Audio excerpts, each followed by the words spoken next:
Lunch Money Lambert, Jeff Malott. Welcome to the Kayak Nation. Yeah. Welcome to the Kayak Nation. Kayak Nation. Hey. Welcome to the Kayak Nation. Welcome to the Kayak Nation. Welcome to the Kayak Nation, where we talk about fishing and competition. It's your boy Ox Pippin, aka Ox Fishing. Don't come over here tripping. Hey, hope you enjoy the show. Jeff Malott, Lunch Money Lambert, Lego. Hey, welcome to the Kayak Nation. Kayak Nation. Yeah, welcome to the Kayak Nation. Kayak Nation. Hey, welcome to the Kayak Nation. Welcome to the Kayak Nation. Welcome to the Kayak Nation.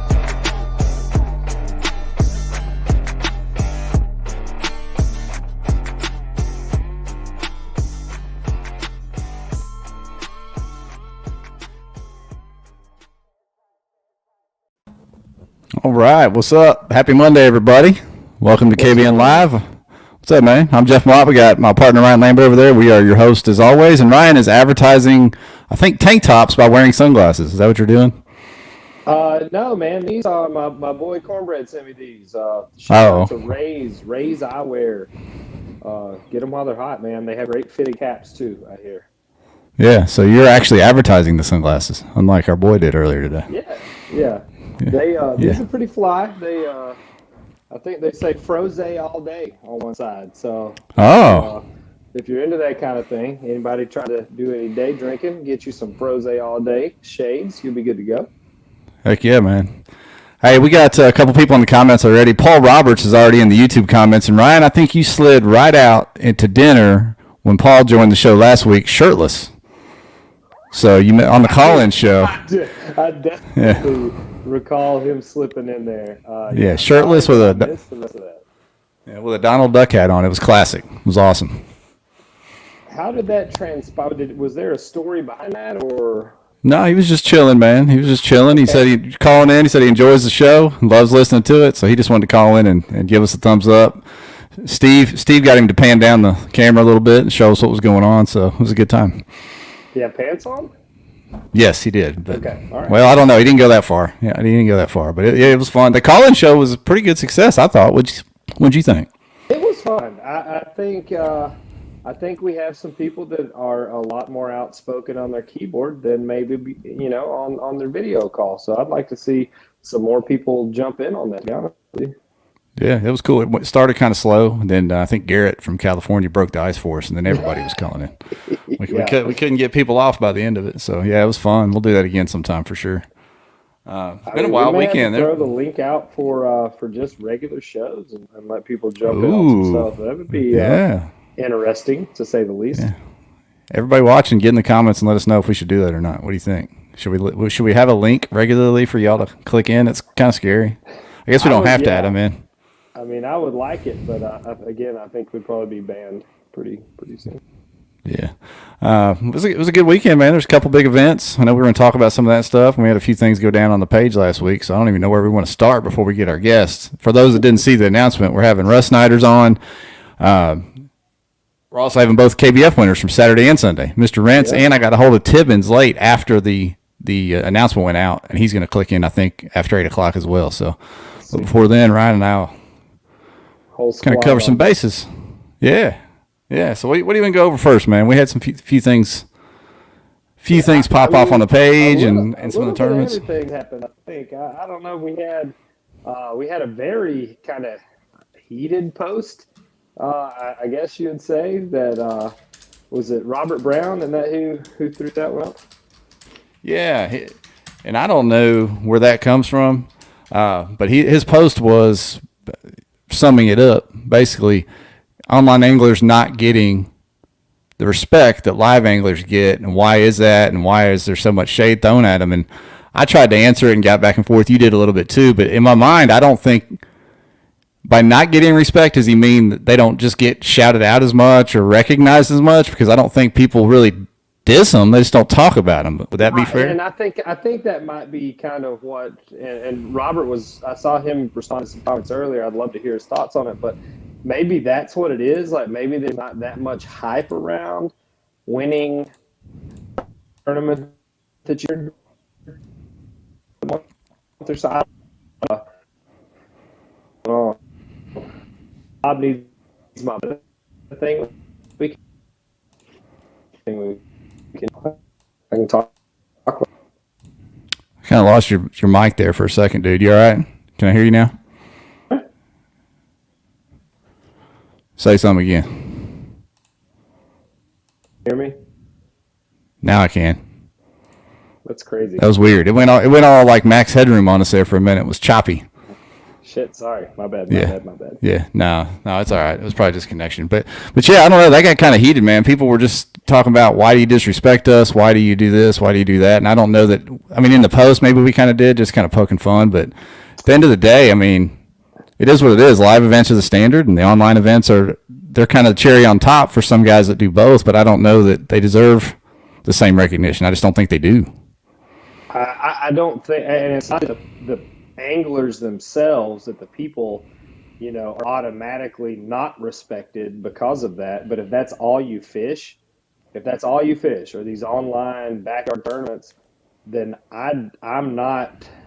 I don't want to say I don't respect you, but I'm not like afraid of you. Like anyway, like I don't think you're going to beat some of the top 25, top 50 really anglers in the country, unless it's on your backyard pond. That's the only place.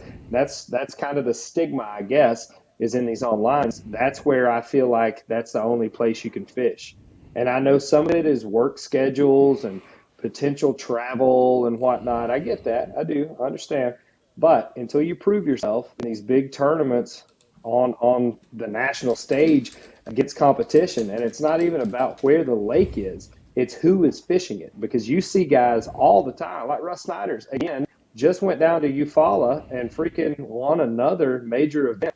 He's won them in California, Wisconsin. Like, that stuff you can't say, oh, well, that's his backyard or whatever. It's not his backyard. Like, it's as far away from his yard as you can get, and he still does it because he's good, and that's why people respect that. Yeah, and there's a handful of guys that do both a lot and are good at both. But in general, it seems like you fall into one category or the other. I mean, Dwayne Beatty, when he chooses to do an online here, he dominates. When he shows up in a live event, he does really well. There's a few other guys. I think Derek Brundle up north does a lot of both and does really well. But when you've only done one, you can't, like you said, you can't form an educated opinion off somebody that just fishes online, even if that's the only thing they can do. We're not throwing shade on them. If that's all you can do, that's all you can do. But you can't stack them up equal and say, yeah, I see your Tourney X stats. You got 30 online top 10s, but you've never been out of the whatever state you're in. There's no way to know. You could probably catch them, but we don't know. You can't measure them correctly. Yep. I think that's where, if you're talking about building a reputation, that's where it happens is in real life. Like it's not fishing your honey hole. Of course, Florida has giant fish all the time. Like that's a thing. Like they literally have management areas where they try to grow the biggest bass in the world, and Florida's a pretty good climate to do that in. Not saying it's not cold front proof or whatever, because it is. It gets super hot in the summer and you see the numbers start going down. But for the most part, 10 months out of the year, you can win a lot of online tournaments in Florida. Yeah, for sure. That kind of leads us into live events, although I want to go back. Clifton asked a question about his boys' Tourney X picks, and then he said, hey, later on, trying to, I think he thinks that I forgot him. I didn't forget you, Clifton. I'll throw it up here. I don't know what he's talking about. What Tourney X picks? Are you talking, Clifton, are you talking about the Tourney X picks that you sent me with a bungee over a fish? I'll give him a second to respond to that. Yeah.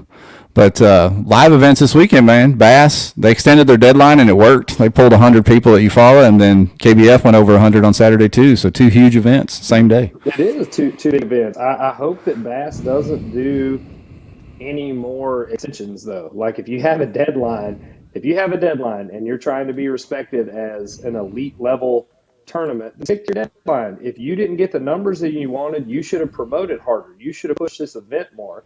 Don't extend the deadline, and let that be the excuse, in my opinion, again. Yeah.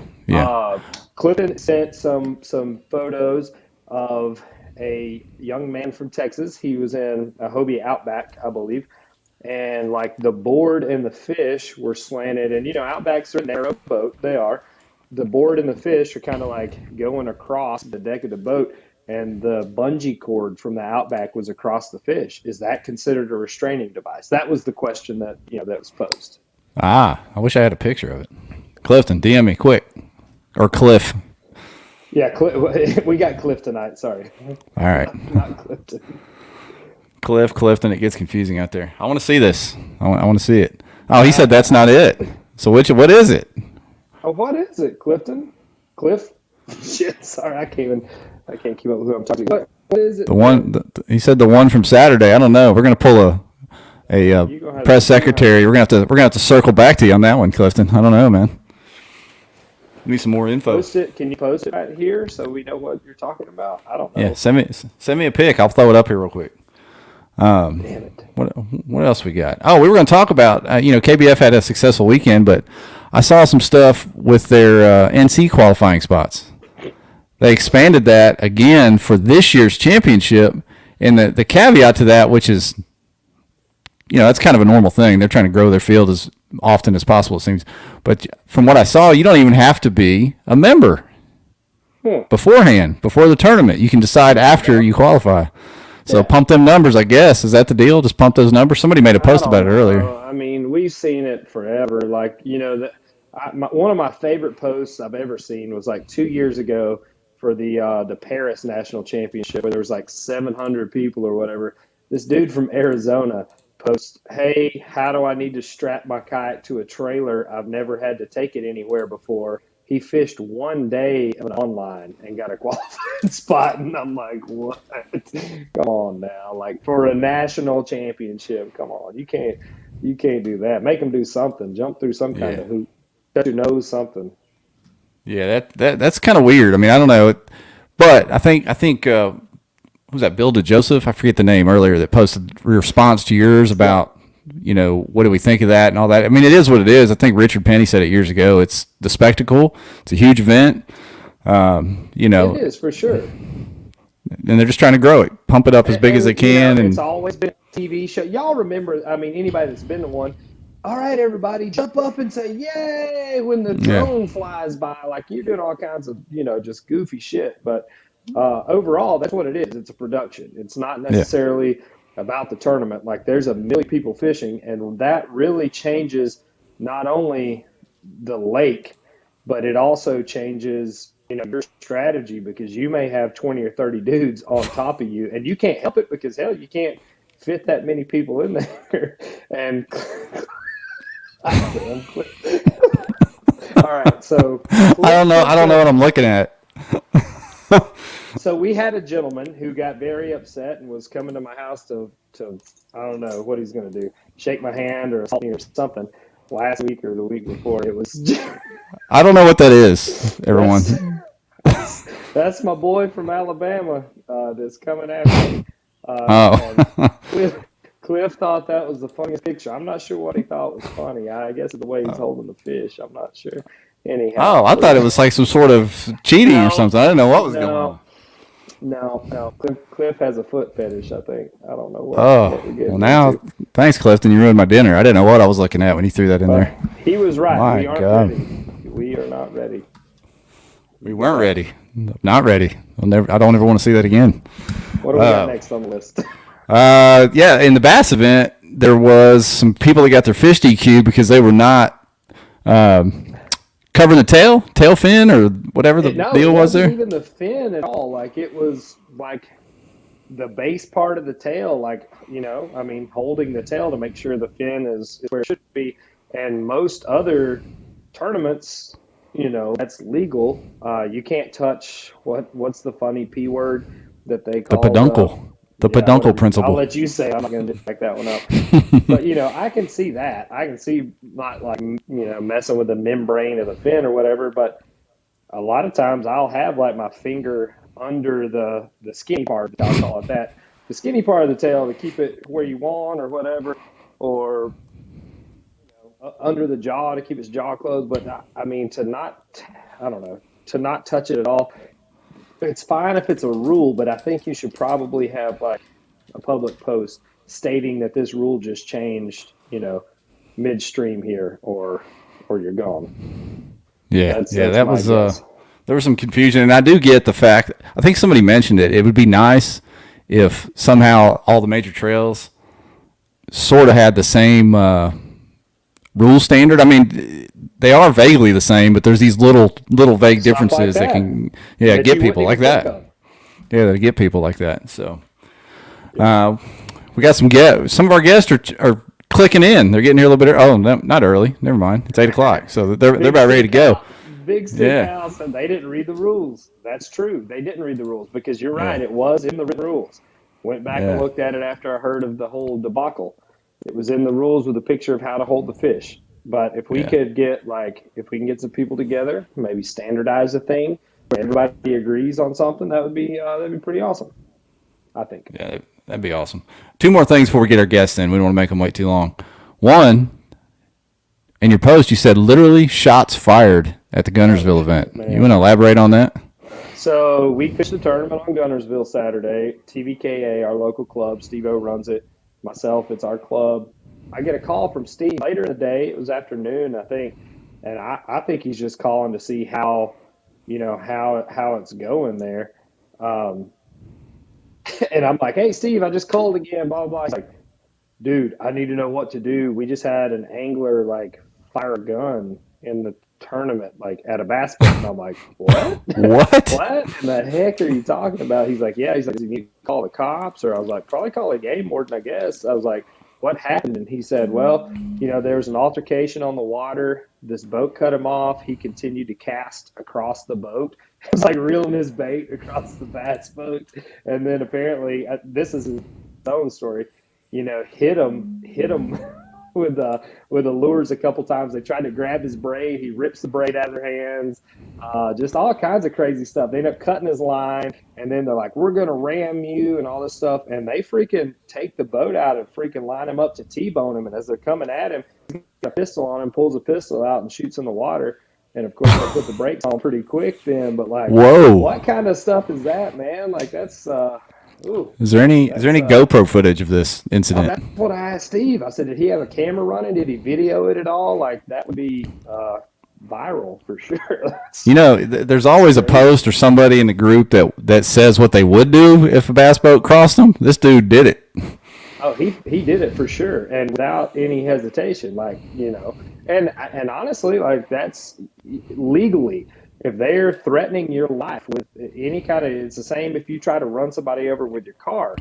At that point, that vehicle becomes a deadly weapon, and you have every right to defend yourself. So, hats off. Yeah. Wow. That's crazy. Good job, bud. That is crazy. Insane. Was there anything else we wanted to go over before we get Russ in here? I know he's patiently waiting in the green room. We see you, Russ. I'm good. We don't have anything else, do we? Good? I think we're good. All right, so we're going to get Russ, and Mr. Tibbens is logging on as well, so we'll get those 2 guys in. Hopefully Mr. Rentz will chime, or JR will get on here in just a minute as well. So give us just a minute. We'll take a quick break and be right back with our guests, Rus Snyders and John Tibbens. Here we go.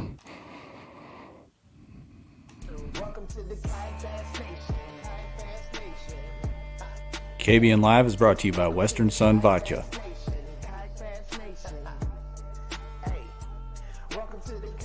Western Sun Vodka is a 10 times distilled, award-winning, gluten-free vodka. They are independently owned and crafted in Pilot Point, Texas.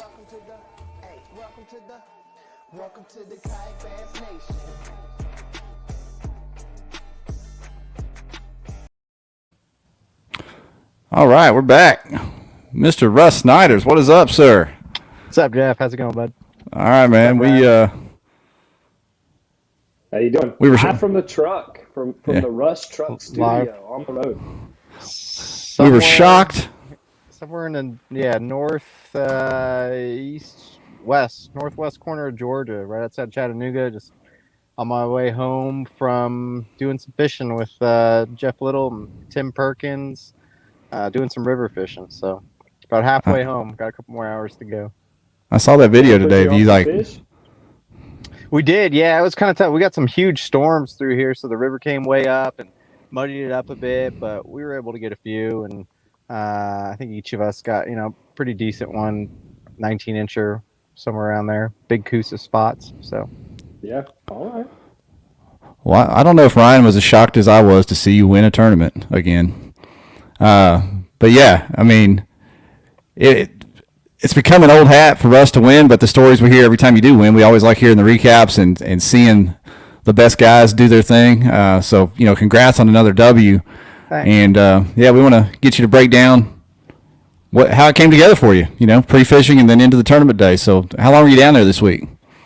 Got down there Wednesday night. I was hoping to get down earlier, but just had some stuff I had to take care of around the house. Got there Wednesday night, like an hour and a half before dark, and I got out Wednesday for like an hour in the evening, fished around, just covered a little bit of water, got a couple on a buzz bait, and what I do the next day I struggle. I got up really early, and first thing in the morning there was a shad spawn, and I saw him busting, saw him chasing bait, just couldn't get him to bite, and it wasn't until, I came into a little tiny pocket just off the main river, and I got a couple, and started putting some of the pieces of the puzzle together, and saw it was going to be a tough bite, and made the decision about midday to head to Lakeside. I don't know, it's where all the bass boat tournaments are out of. I told myself I'm going to, put myself in an area that at least I know has fish, and then try to work out some sort of game plan as far as see what lures are working. So I'll do that. I'd say at least 50% of the tournaments I fish, I at least spend a day or half a day in an area where there's a lot of bass boat tournaments, especially if it's a lake like Eufaula that gets a lot of tournaments like that. And I heard there was a 250 boat tournament, high school tournament the weekend before. So that place was pretty stocked up at that point. So went there and had some had some success. Retread, son. Yeah, that's a good way to. I mean, man, it's a good thing to do if if you're struggling and you can't really figure things out, or if you have a short amount of time to pre-fish. A lot of times it's good just to get those release fish, and a lot of times you can just figure a lure, a couple lures out or a pattern, and then go run that pattern other places of the lake that aren't getting as much pressure too. But so that was my game plan. I caught them pretty good, but they were mostly in the evening. And then I went out the third day. I tried to duplicate those lures and techniques. I tried to go way upriver, find some stuff more isolated. And same thing, there's a shad spawn in the morning. I just could not figure out how to get them on that shad spawn in the morning. Able to put a few fish together that last day of pre-fish, but just didn't feel strong enough about the population of fish that was in the area, and knew that there was going to be a significant amount more pressure with all the bass boat tournaments going out of there on Saturday. So yeah, committed to told myself just going to commit to fishing for those release fish. That's similar. You fished near a release area on Seminole too, correct? Didn't you fish right there near where we weighed in, that big bay, the basin or whatever? Yeah, right. Yeah, that's right. I've done that at Sandy Cooper was another one in the KBF. I guess it was a couple years ago now. We're starting to put the puzzle together now. We're figuring Rus Snyders out. All right. Making some progress tonight. I think he's throwing everybody off his trail by saying stuff like that. No, I don't believe you, Russ. I'll tell you, on Chickamauga, Chester Frost Park and Richland Creek are two of the best spots on the lake. Yeah. And they're overlooked a lot of times by tournament anglers because you think, oh, those fish just sore lip. They're already sore lip. They just, those fish don't care. They're still going to eat. Like a little tiny hole in a fish's mouth is not going to keep it from eating. So don't worry about that. Yeah. Yeah. At the same time, I had a buddy who just fished a bass boat tournament at Chester or at at Chickamauga this past weekend. I guess there's like 230 boat tournament, and he did okay. He got like 20th place, but he was fishing Chester Frost area, and he said it was just packed full of people. He had a bunch of bedfish that he found there pre-fishing. Yeah, they get back in the stumps, man, and Chester is just, it's hammer time. You just got to remember in general, same thing with wherever I just was, Eufaula. When I was there on Thursday, there was only a handful of boats in the area, but the parking lot was half empty anyways. And come Saturday, there was 3 different tournaments out of there, close to 400 boats launched out of that place. And there was a significant amount more pressure. And that's, that's the thing just in general. There's always going to be, more people on the weekends, but especially when there's a big tournament, though, that's one thing I always try to find out or research or ask around, like, hey, do you know if there's going to be any tournaments this weekend? Where are they out of? And that's definitely something that plays a part in my research before going into a tournament. Steve said to hush about Chickamauga. Had you fished Eufaula much before? I've never been there, no. But it kind of reminds me of Old Hickory. It's got a lot of, it's like Old Hickory, except more, they don't have much or any. They have a little bit, very, very little, like hydrilla and milfoil, and supposedly back in the day that place was just full of it, and the fishing was awesome. And it's pretty typical once they kill the grass, the fishing kind of dies with that grass, and it's been a lot tougher lake from what I hear the last 4 or 5 years. I saw Brad Case made a post about it, kind of going downhill, and Brad's from the area, but Dylan Lowry, who finished 3rd, shout out to Baby Dill for finally cashing a check. But he said, he's like, dude, last year there were like 8 or 10 30 bags that were put up, like, really? He's like, the lake ain't hurting, the fish have moved, but the fish were skinny too. I had almost 92 inches. I don't even think I had 15 pounds, to be honest. They were lots of skinny, just unhealthy looking fish, but they sure were gorging on the shad. I mean, there's a big shad population. Hey, hang on a second. Skinny then. Oh, sorry. Go ahead. Hang on a second, y'all. We got JR hanging out in the green room. I want to add him to the stream real quick. Okay. All right, do it. We're going to keep talking to Russ, but hey, JR Rentz, the Saturday winner from the Potomac. We're going to get to his story in just a minute, but thanks for joining us, man. Yeah. All right. So, continue with your Eufaula breakdown there, Russ. You said this fish were looking poor. I know somebody posted a picture of the 24-incher from there that was really, really skinny looking. Yeah, a lot of them were really skinny, and like I said, I don't think I had but 15 pounds. I did catch a couple fat ones. I saw a quick story. That day before the tournament, I saw one of the biggest bass I've ever seen in my life. I'm pretty sure it was on a bed. I was just on the backside of this island right off the main channel.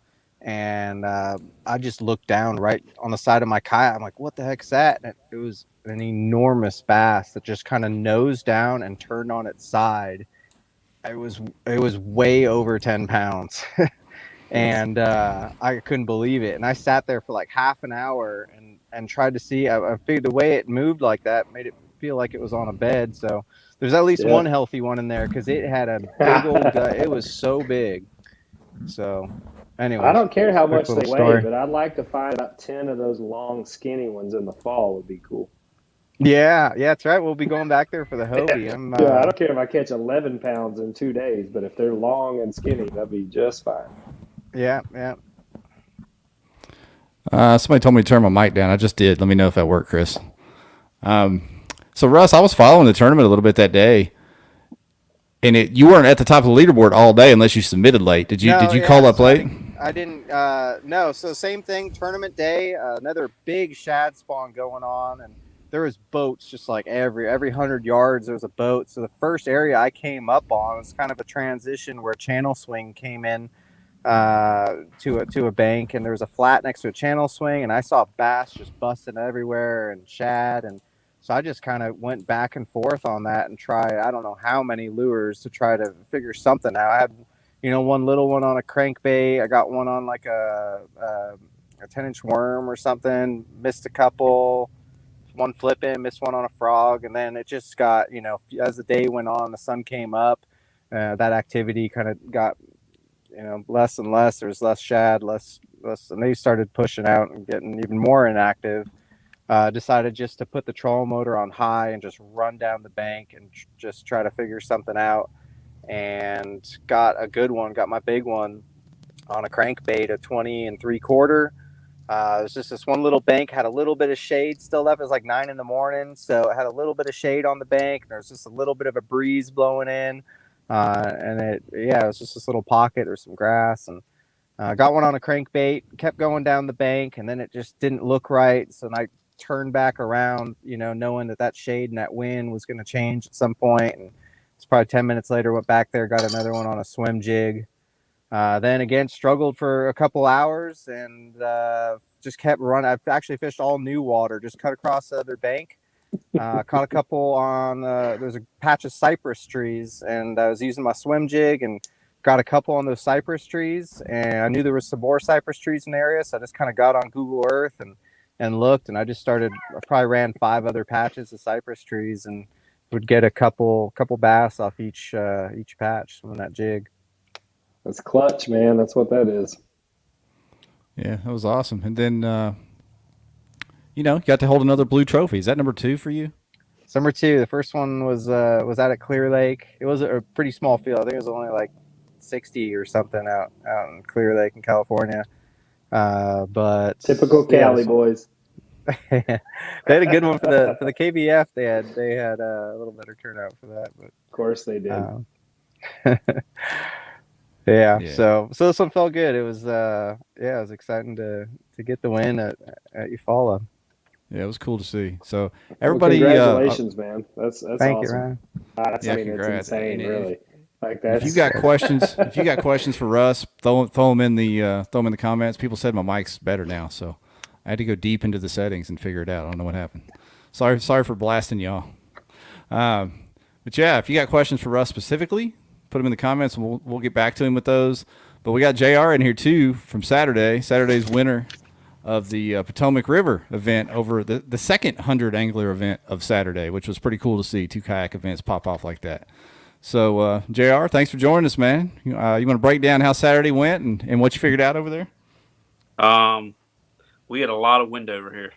We had a cold front blow through the day before. 50, 40, 30 mile an hour winds. Potomac, I don't know if you guys are aware. I mean, some of you probably know it's a tidal fishery. The wind, it was out of the northwest, so it just completely blew the shit out of the water. It just blew it all the way out. So I was supposed to pre-fish it Friday, but with the wind, I didn't drive down there. It's about a 3-hour ride from my home. So I didn't go down there. Did a bunch of research leading up to this tournament. I was going to fish an area called Bellhaven on the Virginia side. Due to the wind, weather, I decided not to fish it. I figured it was going to be blown out too much the tide, and I'm pretty sure it was. Then I was a fishing area called Mallows Bay. Same thing. I looked at that a little bit more, and the wind would have been another problem. So I decided to go up in Massawoman Creek, which is a tributary off of the Potomac. Doing the research, there's a book I don't know if you guys are familiar with Ken Penrod. He has a book called the Potomac River Bible. If you don't have it and you plan on fishing that Potomac, buy it if you can find it. Good luck finding it, though. Yeah. My man goes into detail about every part of that river. And so this specific spot that he was talking about, from point to point, it was a light gravel, pea gravel bank. Channel ran up against it and had some wood structure coming off of it. It was kind of out of the wind, so I figured I'd fish that. We launched at 5:30. I got up to the spot right around 6 o'clock when lines went in. I fished 100 to 200 yards part of that bank, and I had 2 nice hits. I fished back and forth there probably for about 2 hours, trying different stuff. I couldn't pick up another bite. So I floated down a little bit further with the current, with the tide because we had an incoming tide. And I got down around right where the channel shoots up against the bank and then comes back out again. And I had a piece of wood that was coming off. I cast in there by using a spot remover jackhammer. And I picked up a 16-inch fish, pulled into the bank, took my pictures, released it, pulled back out, caught another 16-incher. I did that, and I think for that hour, I ended up getting 4 16-inch fish and a 17-inch fish. Had my limit in less than an hour. Pulled back out again. There was also a boat tournament going on. So they started around 7 o'clock. So I blocked that spot for the next 2.5, 3 hours from every boat and kayak that came. You blocked it yourself? You blocked it by yourself, right? I just came out there. You didn't have any buddies from Arkansas come out there and block it for you. They're The yellow really Hobie, right? There was no ignorance towards it, but I was not giving that up. Yeah. So once it kind of started to slow down, I had a Rapala crankbait I was throwing in there, and a Texas rig Berkeley Black General with blue flake, and I catch a couple of small ones off it, between 16 and 17 inches, nothing to call. And as soon as them boats would get through, or the kayaks, I throw the chatterback back in there, and I'd pull out 17-inch. I was able to call, got another 17-inch and called another 16. And as soon as it started to slow down again, I go back to the crankbait and Texas rig Berkeley General and catch 1 or 2 small ones. And then I'd go right back to the chatterbait again, and I'd upgrade again for 1 or 2 fish. I spent 2.5, 3 hours there, and I caught. And I'm telling you, it was one log coming out there. It wasn't no more than 20 feet wide that I fished, and 20, 30 foot off the bank. I caught 15 fish. Ryan knows about spots like that, don't you, I Ryan? like that. I was gonna say I'm loving this story because that's how I fish. Like Russ is talking about covering 50 patches of cypress. My ass will find one cypress tree that reloads every 2 hours and sit on it. Like that's what I do. Bigger and bigger and bigger, with my biggest being 19 3/4, and that was all between 8 and I think 10:30. So I sat there for another hour just blocking that spot. I had guys in a boat down for me, watching me the whole time. And yeah, that's impressive, man. I was worried. If I moved there, they move in there, and they're taking them fish with them. So I talked to my boy Josh Evans, and Josh cashed a check up there this weekend. Hats off to my homeboy. But he said that you won the tournament Saturday. You didn't even fish Sunday. I had my 4-year-old's birthday party Sunday. That's right. He said you had to leave, and he's like, dude, everybody tried to go get on your juice, and they couldn't catch nothing. Yeah, they had to find it. I'm talking a small spot. That's crazy. That's crazy. Hilarious. And Russ was talking about Eufaula's fish looking kind of poor. Those Potomac fish, at least the ones in your pictures, were healthy looking. Oh yeah, healthy. Yeah. They were thick from one end to the other. So well, Josh and Aaron White talked about how healthy of a fishery that is, and how it usually turns out multiple 30 bags every spring for the spawn. I think it was the wind that kicked down the limits. Oh, absolutely. I mean, we had the storms that we had come through here. It dropped the temperature. I think before we got there, the water temperature was upper 60s. Maybe close to 70 in there, and it dropped at about 10 degrees. And we had blue sky and wind, and it blew that. So I had a couple boaters come up past me, and they're asking me if I've ever seen the tide out that far. Apparently, it was about 2 foot lower than what it usually is. I'm telling them I've never fished there before. I'm like, I have no clue. JR's like, I read this shit in the book last night. I just came out here looking for this log. What are y'all talking about? He took a knee and read the Potomac Bible, and that was it. Ready to roll. That's all you gotta do. Wow. Oh, I like that. We got two champs here reading books and catching retreads and winning big checks. I love it. One title here where I'm at. So I kind of played it the same way I would normally, and same colors and everything, and that might have helped a little bit. But just find that spot, man. They were just. I mean, I might choke some of it up to luck. I'm not gonna lie, but that's all right. I think everybody that's won one of these big ones, there's a luck part involved, except for Rus.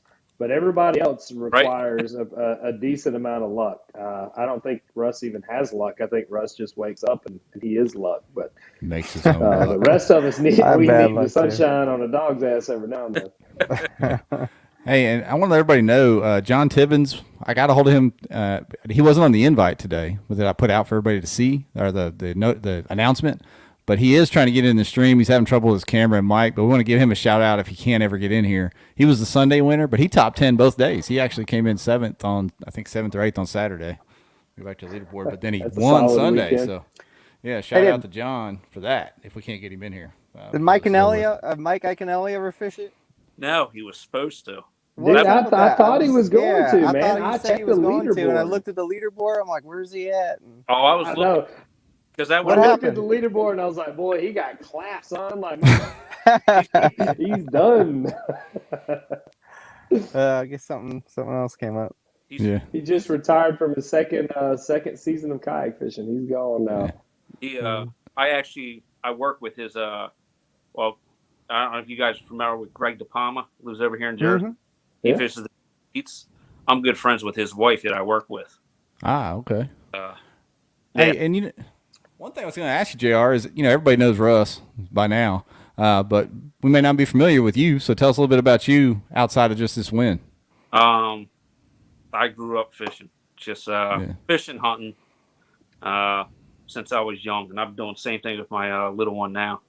And I got him his first 2 to 3 pound bass a couple weeks ago. Cool. He caught and reeled in all himself, but that's what I'll take fishing over hunting any day. But I love it. Yeah. Grew up all my life. Moved to Jersey about 6 years ago. I worked at the gas company. Worked in Delaware 15 years. Moved over here, and I'm a supervisor with our operations in the gas department. And I fished some of the Hobies around here. I was down in Tennessee this year. That was brutal. Great tournament. Dude, I hated every second of that. I still that's not a win. That was survival. That was awful. I never fished in conditions like that. I mean, I even found 50-degree water, and I couldn't even. That was just brutal. My line freezing up on my reels, my rods in them, my propeller freezing. I mean, that was brutal down there. What kind of kayak do you fish out of? Let's go ahead and throw that out there. Old Town Topwater 120. Old Town. Let's go. Oh, shit. Let's go. Get out of here. Right? Get out of here. Love it. Y'all have there's grass up there in the town of Potomac, isn't there? Yeah. Now, from what I was talking with a lot of people, I guess this time of year it should have been higher than what it is, and it's not quite up there yet. Same thing. The Chesapeake is kind of the same way. I started fishing a couple of the BFLs this year. I fished the BFL in the Chesapeake a couple weeks ago. I was actually I was paired up with Riz with Bass University. Shit, you might as well go ahead and quit then. Well, I thought for sure we were to freaking be on him, and because he had a Bass University hat on, he's supposed to know everything, right? And we get out in this flat, and I catch one, and then we start working the banks because we weren't getting nothing, and he caught a nice 4-pounder, and we caught 2 small ones after that. But I mean, same thing. We had perfect weather up until it, and then it just the freaking weather. I think that's every tournament though. If you don't hit cold front on a tournament, then the tournament director scheduled it completely wrong because you're supposed to have a cold front every single tournament. This weather every year, like every time a tournament comes up, you get a cold front. It's just I'll drive 12 hours and still hit a cold front on a tournament. I don't know. I don't know how that works. In South Florida, cold front, 30 degrees, don't matter. I was had some nice weather, and man, that was nasty down there. But I fish MAKBF. That's the group I'm with, the local group up here, and good stuff. Good guys up there. There are some good. There's you got Jake Harshman in there. No, never mind. I said some good guys. Let's talk about Aaron White. I'll give him credit on that. You got Alex Fioga. I like Alex too. Alex is a good dude. This is my rookie year with them, and it's a good group of guys, and there's some good guys that fish that. That's kind of why I picked it. Awesome. So, hey, it looks like we got John. Which boat did you fish out of, Russ? Say it again. Which boat did you fish out of this weekend? I fished out of the Attack 120. Jeff Little actually is a huge favor of him. I just got my Torpedo 1103 in, and was just like I had a bunch of so many things to get done before this tournament, and just kind of ran out of time. But I brought the motor with me, and he was nice enough. He was already down in the area doing an event, and he drove 3 hours to help me out and install the Torpedo, and definitely had all the tools and all the little accessories to dial it in right. And it was really nice of him to help me out with that. And I tell you what, I've been running the 403 for a while. That 1103 is one badass motor. That thing you ain't lying on that. It's cool, man. I go like 7 miles an hour in that thing, but I got to lean. I think I'm gonna take like the 403 and put on something else. It ain't built for that PA. I want that 1103 bad. 1103, yeah, it'll do it. I get like 6.5, but then I kind of lean forward on the front of my boat. That thing like planes just about. I get 7 miles an hour out of it. You look like Kate Winslet on the Titanic, just laid out on the front. Yeah, pretty much. Hey, we finally got John in here, fellas. Hey, John Tibbens, welcome to the stream, buddy. Sorry you had so much trouble getting in. Yeah, I'm not sure. I was having some issues with my mic for some reason. Yeah, we had some comments saying, wait till we hear what you wanted on Sunday. So we want to hear that story in just a second. But somebody asked Russ in the comments, do you fish as fast as you did in that video today, throwing that swim jig or whatever it was down the bank? Pre-fish, yeah. If I'm going, I was throwing a buzzbait. We were out filming yesterday out on the river. And, a lot of times, on the bass boat, you zip from one spot to the next. But in the kayak, you have to motor all the way over there. And a lot of times, even if it's kind of a dead looking area, an area I don't really want to fish, I'll pick up a buzzbait's a great lure for that, because it's like a lure where you're going to try to hit a target. And a lot of times on a buzzbait, you throw it by a lay down. It's always in the first, couple seconds most of the times when they come up and hit it. So I'll move along pretty fast, and any target that looks really good, I'm not going to pick it apart, but if something looks decent, I'll make a cast at it and really fly. And then once I see something that if I get a bite, then I'll slow way down. But especially pre-fishing, sometimes in a tournament, usually in a tournament, I already kind of know what I want to do. But pre-fishing, if I'm going down a strip, I want to fish an entire creek arm, and some of the stuff this doesn't look good, I'm not going to waste my time. I'm gonna just cover water, but might as well make a few casts in if you can. Yeah. I don't know if any of you guys have ever fished with Dwayne Beatty, but that's how he fishes all the time. Yeah. Without a motor, just full speed pedaling, casting. Yeah, Dwayne fishes fast, buddy. Yeah. But yeah, we got John in here, man, and John, we gave you a shout out earlier for top 10 in both days and winning on Sunday, obviously. So we've been waiting to hear from you. Break it down for us. How'd you get it done on Sunday? You didn't go find JR's spot, did you? I did not. I wish I did, though. I heard about it. I figured everybody was going to try to get to it. So I just said, I'm just going to go back to what I know. And Friday, I found some fish during pre-fishing, and they were all pretty much on the same pattern. So I stuck with that on Saturday. But like he said, everything got blown out. Tide was low. Everybody was looking for water. So I had probably 20, 30 kayaks all in the same arena with about 5 or 6 bass boats all day.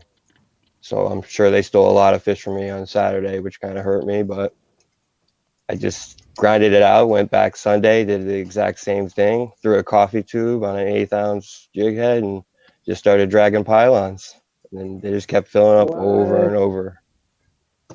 That's I'm crazy. from Connecticut. We have a lot of rivers, mostly the Connecticut River, but that's usually smally. The tube is overlooked for a largemouth lure in general. Yeah, kind of a throwback. Yeah, I mean, there's a lot of guys. There was a lot of guys in the area throwing jigs. I saw the wacky worm. I saw the drop shot. I saw it all being casted at the same pylons that I was casting at. That's crazy. That's awesome. On a tube. All right. They all stayed on the outside pylon. There was nothing on the docks. They were all on that single pylon. Nothing on underneath the docks. Nothing on a bunch of pylons. It was single pylons by themselves. Wow. And did that hold for 2 days doing the same thing? Yeah, it was there Friday. I hooked 3 fish on Friday, and I said, well, that's good enough. I put a trick worm on. I went back up a couple more docks, flipped the end pylons, got a couple more bites. I said, okay, let me go to some covered docks just to make sure. Went to covered docks, and there was nothing on the covered docks at all for me. Well, that's awesome. How big was the area you were fishing? I was down Occoquan Creek. It was the last marina, before the mouth of the creek. So I was like, whether it's low tide or high tide, I'm gonna have water. The end of the docks were all in 10, 12 feet. So I knew that I was gonna have water once it all got blown out by the wind and the low tide. I mean, the tide seemed like it came in for like an hour on Saturday and just never got any higher. Did you fish there before, or was this just kind of? No, did you read a book about it, or how did you? I did a lot of research, and everything said look for grass, and during pre-fishing, that's all I did was look for grass, and there was none, zero. I couldn't find a clump of grass that was even worth casting at. I caught 6 bass in 3 days pre-fishing. It was just all random fish during pre-fishing, and then Friday came and they were all on that last pylon. I said, this is what I'm going to do, and I'm going to live or die by it. That's crazy. Way to clutch that up for sure. So I got 2 questions for you. Are you fishing out of the Autopilot, it looks like? Yes, another Old Town guy? AP 120, yes. And then tell me about those pants you got on there. Those are fresh. Oh, I get a lot of grief about it. I'm not going to lie, Everybody, those are my fishing PJs, I told all my roomies that I was staying with Derek Brundle and Conan and Ryan and I, who finished 4th both days. And I said, you know what, I'm going to put my PJs on and I'm going to get them today. Bro. And I put my PJs on out there. I had my PJs when I finished 5th at Murray. So I was like, you know what, I'm just going to roll with them. Yeah, are you going to come fish the Hobie on Hartwell? Because if those pants are made of spandex, you can join Queen City right now. Queen City kayak fishing. Yeah, no, I don't plan on doing that. I got to go to Candlewood at the end of the month with the next KBF event, and then I might run up and do some of the elite stuff in the Northeast. There you go. All right. Where's that put you in their Angler of the Year standings with 2 top 10s back to back? You got to be sitting pretty. I'm tied for 3rd. Okay. I got a lot of heavy hitters. I was, like Snyder didn't come. I didn't see Corey there. I didn't see, Christy wasn't there. So I had a lot of help not being with, the heavy hitters and all of them not being there. Hey, all you can do is beat the guys in front of you. And you did that. That's it. That's it. You did that. So now we got 3 winners on here. If you guys got questions, throw them in there, and I'll try to throw them up on the screen for you. Let me go back and see if I missed any. So anyway, with that tidal water, if you can find that consistent, like you were saying, foot depth, where it kind of stays consistent with tidal water, yeah, I mean, you really found something. You got to find that where it stays almost 3 foot, 4 foot, 5 foot, that consistent depth. You found something if you can find that on a tidal waterway.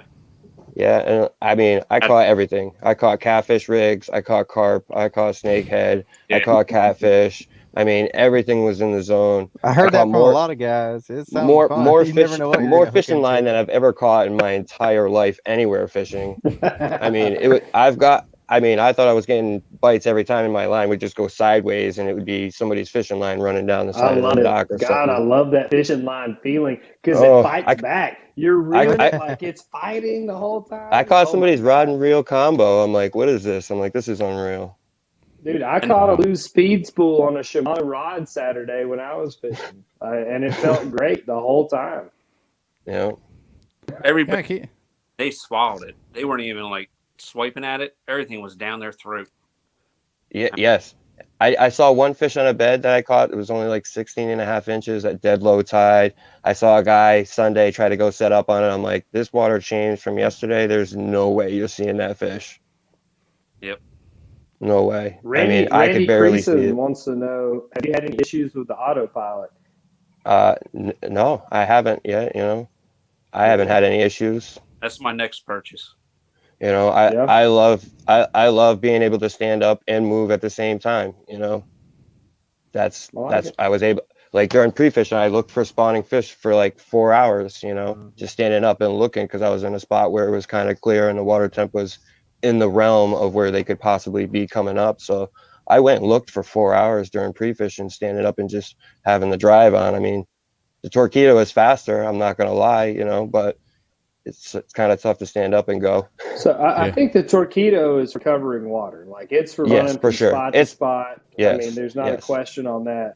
But the autopilot, or even the motor guide option on the, people put on the front of theirs, that's for fishing. To go out and spot lock somewhere or to run a contour line or something, that's for active fishing. I mean, Torqeedos so you have for to fishing figure too, what's as your long as you trade-off. have. Torqeedos for fishing too, as long as you have foot steering. Correct. Yeah, you gotta have the foot steering. That's very true. Yeah. Yep. But the standing up, I think, is what helps. The spot lock feature is clutch for me, because I love fishing rivers and moving water, and that's something that I miss with the Torqeedo on a Hobie. I can go to pedals, that's fine, but like fishing out of my bass boat, like just to freaking hit spot lock and sit right there on a current seam and make 20 casts. That's definitely hard to beat. And I fished out of an Old Town this week for my first time ever. Jeff, you're welcome. It was all right. I wasn't mad. I wasn't too mad at it. I forgot about drives. I had a beard hair fall out, and I had to flip the drive up and clear it out of the pedal drive. But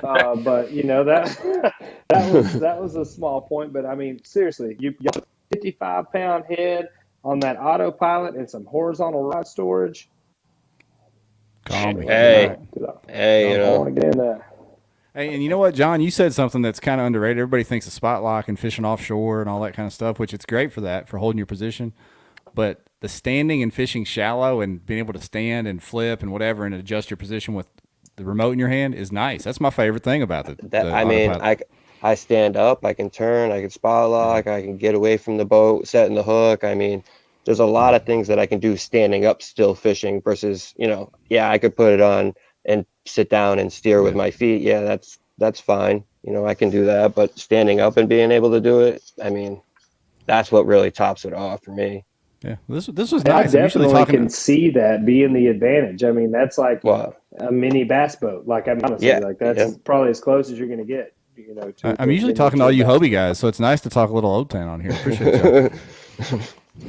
I mean, I had a PDL. I still have my PDL. I still have that, so I still use that in the ocean quite a bit. Well, there's this cool thing that I like to fish around home, and it's called grass. So we can't have a conversation about any of that with you Old Town guys. So I'm not. I got grass here. You can come anytime. Hey, I got a few questions. Got a few questions way back in the comments. I'm gonna try to get to them before we run out of time and have to shut this thing down. But both of them, the first two are towards Russ, and they're kind of the same. I'll put them on the screen. Randy Creason asked, "What's your favorite swim jig?" And then Blake Knight followed it up with, "What's your favorite swim jig trailer? We demand the juice." You willing to give that up, Russ? I make my own swim jigs. I get the heads from Cast Industries. I tie them all myself. I have several different ones that I use, from an 1/8 ounce to 3/4 ounce. Some of the trailers I like is Rage Menace, a Skinny Dipper, a Little Dipper, Kitech, Zoom Super Speed Craw, not the Ultra Vibe, but the Super Speed Craw. I've used the Zoom Super Chunk. Okay, These are all so good variety. Nothing crazy. No. We got another. This is for us, but I'm gonna ask all three of you the question. From Clifton Allen, any advice for a local legend when venturing out onto the national scene? Shit. Any three guys got any advice for him? Oh man. John, JR, anything? Clifton's an old town guy. Number one, put some gas in the truck. That's what you need to do first. Get your ass out of Texas. Come on. I was going to say, show up would be a good start for number one. Yeah, that is definitely the first step. So I'm just not even going. I see a lot of his posts on there. Wait a minute. We got Cliff and Clifton both commenting. What's going on here? Is he logging out and logging? Are they literally two people? I'm so confused. We got two devices going. Cliff, you know what to do, man. Just travel out and go catch him, Cliff. Is it more like his alter ego, or how's that work? Yeah. Yes. No, they're both alter egos.